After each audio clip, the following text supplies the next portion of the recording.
জীবনের প্রথম আজকে আমি ভিক্ষা করবো, আজকে আমি বাড়াইছি ভিক্ষা করবেন নাকি। এই মুহূর্তে আমি শুনলাম যে প্রধানমন্ত্রী ফের অটো রিক্সা চলার অনুমতি দিছে।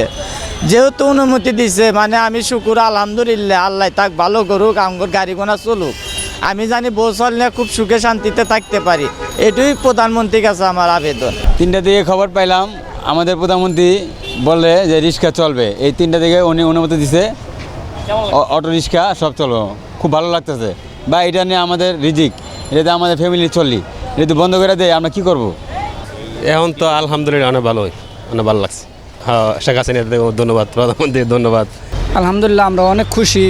মাননীয় প্রধানমন্ত্রী যে ঘোষণা দিয়েছেন এটা শুনে আমরা সবাই রিক্সার ড্রাইভার অনেক খুশি হয়েছি, কারণ আমরা এই কর্ম ছাড়া আমাদের অন্য কোনো কর্ম নাই। খুব ভালো লাগছে। মাননীয় প্রধানমন্ত্রীকে অনেক ধন্যবাদ জানাই ও সাধুবাদ জানাই আমাদের জন্য চিন্তা ভাবনা করে এত সুন্দর একটা ডিসিশন দেওয়ার জন্য। আলহামদুলিল্লাহ, এটা তো খুশির খবর। তো যদি আমাদের একটা সুন্দরভাবে একটা পরিচালনা করে তাহলে আমাদের জন্য একটা ভালো।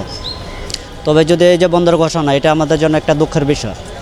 অনেক গরিব মানুষ অনেক কষ্ট করে এই কাজটা করছে, কেউ মনে করেন কিস্তিতে লোন নিয়ে গাড়ি করছে। যদি এটা বন্ধ হয়, এই কিস্তিটা চালাতে তার জন্য অনেক টাফ ব্যাপার। প্রধানমন্ত্রীকে থ্যাংক ইউ। কেমন লাগছে? ভালো লাগছে। এই গত 3-4 দিন যাবত বন্ধ ছিল, মনে তো অশান্তি ছিল। হ্যাঁ, এখন তো শান্তি আসছে। হ্যাঁ শান্তি আসছে। জি, আমরা বয়স্ক মানুষ, আমরা তো এগুলো পাউচকে চলা খাবার পাচ্তাম না, ইনকাম করে পাচ্তাম না। এটা দিয়ে আমরা খুব খুশি আছি। তার আল্লাহ ভালো করুক। ভালো লাগছে, খুশি হয়েছি।